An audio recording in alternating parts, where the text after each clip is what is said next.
Samantala, kaso laban sa miyembro ng NPA na dumukot umano sa 5 sundalo, inihahanda na ng pulisya. Muli, nagbabalik ang aming kasamang si Peng Alinio. Magandang hapon si Peng ulit. Magandang hapon ulit. Inihahanda na ngayon ng pulisya ang kaso laban sa mga NPA.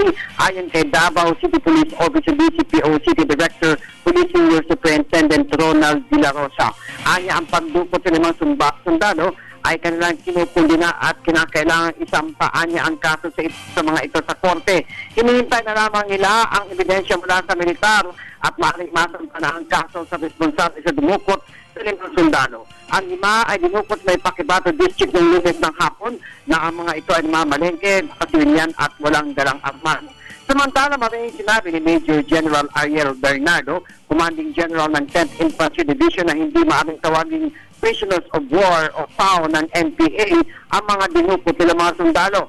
Ayon sa General na palabas ng pahayag ang leader ng Punambaga ni Commander na kumikilo sa ilang bahagi ng Davao Region na ang hawak nila mga sundalo ay mga PAO. Anya ang mga rebelling NPA ay isang non-international state actor at klasifikadong terroristang organisasyon umano. Kaya paano man nilang masasabi na ang kanilang mga bihag na kanilang pang pinagposas ay tinutukan pa ng baril at matatawag ba nila itong PAO. Kidnappers, mga terorista at torturers, anya sila matatawag na maaring masampahan ng kaso sa korte. Patuloy pa rin ang pagtugis ng militar sa mga miyembro ng NPA na dumukot sundalo.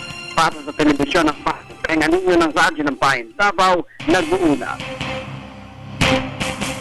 Salamat sa iyo, Peng.